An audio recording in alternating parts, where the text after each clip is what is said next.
Open your ears and lube up your butthole. It's time for the What Do We Call It podcast. Now, here's your host.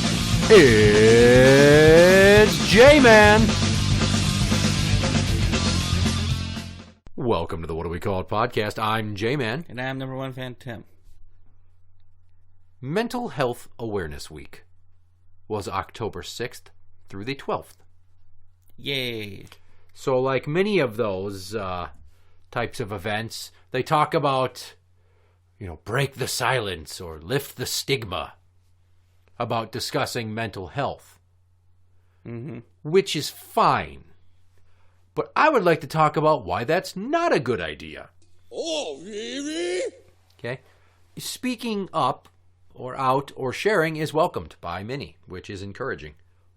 But society itself, not as forgiving or open-minded. Depending upon what exactly you may struggle with, you're either going to get support or a lot of awkward silence. If you say, I have depression, a lot of people say that shit. They don't actually have real depression. They're just stupid assholes that are upset about a few things they can't control in their life. If they say, I have anxiety. No, if you get nervous about fucking up, it sounds like rational anxiety. Sitting and fucking picking at your skin or staying up way too late all the time and you can't go to sleep because your mind races all the time about shit you can no longer control or that happened in the past and you didn't get resolution. Like, I have that. That's fucking anxiety. Or the second something goes wrong, your brain immediately creates this giant web of possibilities of all the ways things are going to get worse instead of how they're going to get better. That's real anxiety. Right? Huh. Yeah. So, I don't have that. What you don't hear about, or at least I don't, is the third option. And that would be disgust or shaming, pointed towards the brave soul who admits what is going on with them. So they say, I've got this going on, I've got that going on. And they talk about it, and suddenly, people are like, oh my God, why would you fucking talk about that? What's wrong with you? And that's the worst part, is like, oh, what's wrong with you? Because you can't control your own mental health. You can try to take medication, seek therapy, or just try to overcome it mind over matter. It's not a guarantee. I was going to say, you just said you can't fight it yourself, so. So the very constructs of American society are designed as such, that even while bravely admitting you have an issue, and others supporting them, or you, or us, doesn't matter, because society does not support you. Once a person shares they have any number of mental health struggles, it can follow them like a scarlet letter. Case in point, red flagging. Oh, the proposed gun control bullshit. Yeah. Yes. It's this new, hot, let's get all these guns away from these questionable people idea that they want to become legislation. The problem with that is, who decides who's truly mentally ill? Yeah. You could get some doctor that gives you a wrong diagnosis. You could cross the wrong cop. Your ex-spouse or significant other could say some shit to a cop, claim you did something you didn't. You could still get investigated. They might red flag you. Who knows if they're going to lift that then? Yeah, and if you do get red flagged, how do you get off? Like the no-fly list. A lot of people felt it was a political tool for one party or the other to stop the other from doing things. So red flag law is the same thing. It's just in relation to guns. And the people who would want to make all the rules are probably the ones that don't like guns. So naturally, anybody who says one little thing you don't like, red flag them. Yeah. That's why so many gun enthusiasts are against it. It's too easy to make shit up and get on a red flag. And never anywhere does it say how you get off of it. So now I want you to realize that although I've been open about my struggles with depression and anxiety as an adult, my official medical record as an adult contains no diagnoses whatsoever. However, when I was 15, and this would be when I was a minor and those records would be sealed, would state that I was treated for depression, went to therapy for depression. The clinic that I used to go to is now a fucking school, oddly enough. But anyways, that's in the past. Nobody has access to that unless they get my permission or break a fuck ton of laws. I have a former associate who, as a child, has a sex crime on their record, their juvenile record. Yeah. But it's not on their adult record, I don't think. Interesting. Yeah, that doesn't carry over. It's sealed. Yeah. It can't be expunged, but it's sealed. So like I said, that medical record is as an adult. If you proclaim that and it's out there and you get diagnosed, that will fucking follow you.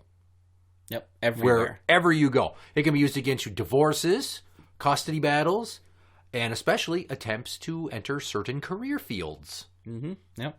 Specifically, try getting a job as a cop or a correctional officer admitting that you suffer from depression or bad anxiety issues. They're going to lift an eyebrow. Big time. Like, what? What? Don't call us, we'll call you. Yeah, or it's even worse if you have bipolar disorder or borderline personality disorder.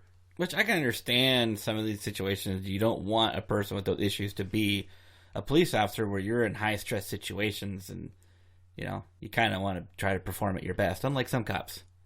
But that's projecting. You're It's saying projecting, because you but- have that, I think you're going to fuck up. So without even doing anything wrong based upon the diagnosis, they're completely excluding you from a pool of viable candidates, which is a big fuck you. Yes, it is. That's ridiculous. That's like, hey, you can't work as a waiter because we found out that you're a chronic masturbator. Well, how do you know he's going to pull his dick out in the dining room during the dinner rush and start whacking his crank right there in front of everybody? You don't. You don't. And it's the same thing with people that are bipolar. You never know. I mean, if they take their meds and stuff, they'll be fine. Yes. Yes, but these lines of work are very stressful, like you said. Higher rates of divorce, substance abuse, and suicide. So, expecting any chief or lieutenant to hire you with such conditions seems like a fool's errand. Did you ever see the movie Observe and Report with No. Seth Rogen? No. He's a mall security guard. He's fucking weird. He's eccentric, right? To put it mildly. In reality or in a movie? In the movie. Okay. And he goes in and he signs up to get into the police academy and they do like a mental health evaluation. And then he admits that he's bipolar and he takes medication.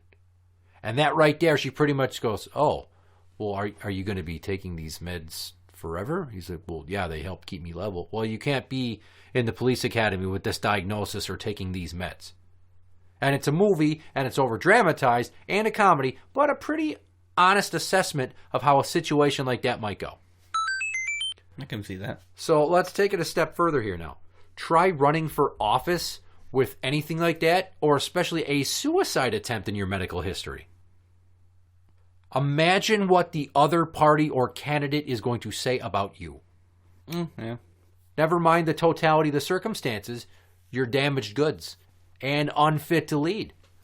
I mean, I would argue that anybody who tried to kill themselves isn't necessarily sick and in need of, quote, happy pills, but in actuality, that person may have an exceptional level of strength or a kind of clarity that would make them fit to lead others who are too weak-minded to even consider the notion that life is peachy works better as a bumper sticker. But why? I thought we were lifting stigmas.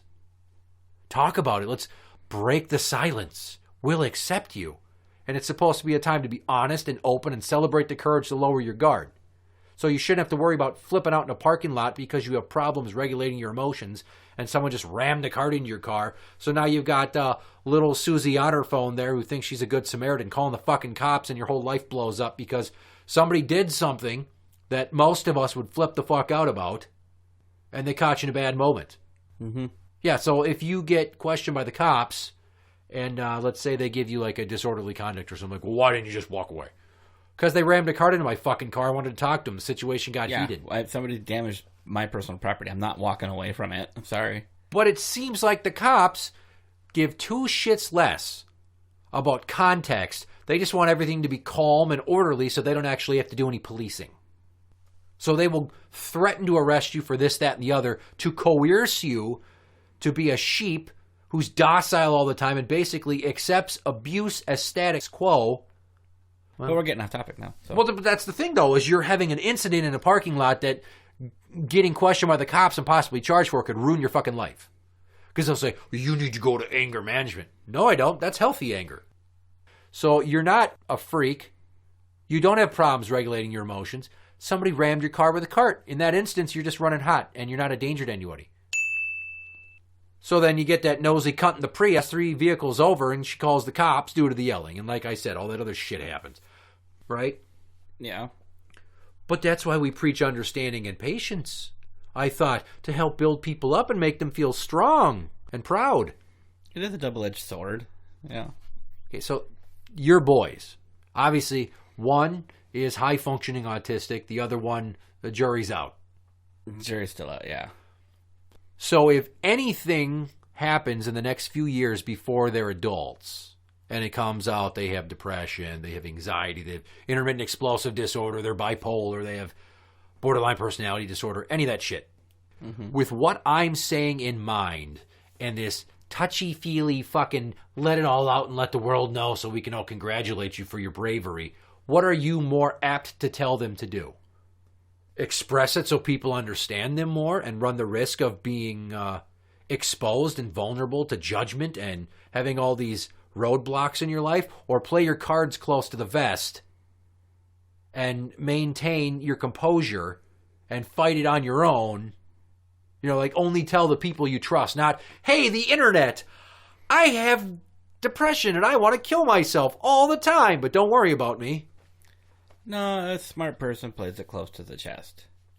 Okay, not everybody needs to know everything about a person. I'm flabbergasted that there's so much encouragement to talk about it. Yes, if you feel alone and you're depressed, find someone to talk to. However, all of this lifting the stigma or breaking the code of silence bullshit, it's not going to help anybody if you encourage them to talk and they tell you, oh, I'm suicidal because my life's miserable. And you go, oh, it's okay. It'll get better. Fuck you. That is so patronizing. Should I just pop some happy pills and go away so everything's good again? Or why don't we actually take the time to respect the intelligence of the person that so courageously told you how fucked up their life is and go, wow, okay, yeah, I can see why you might be thinking about punching your own ticket. That sounds miserable. But maybe there's ways to fix some of that. Not a, it'll get better. Everything will work out. No, that's fucking ignorant. So the takeaway here should be that it takes as much courage to open up as it takes brains to keep that shit under wraps. Because you can't undeclare your afflictions. And all the online support you get won't mean shit in the real world, unfortunately. Because once the toothpaste is out of the tube, there's no putting it back in. Nope. And the honest and sick reality is that no matter how well you describe your condition or normal you seem, the word crazy is bound to make an appearance at some point. It's going to fucking happen. And I'm drawing from real life experience, both firsthand and second. So take a moment to consider that, people out there. I'm not being pessimistic. I'm being pragmatic. There's a difference. And lastly, I'm just going to put the very idea of making yourself that vulnerable, it flies in the face of human self-preservation instinct.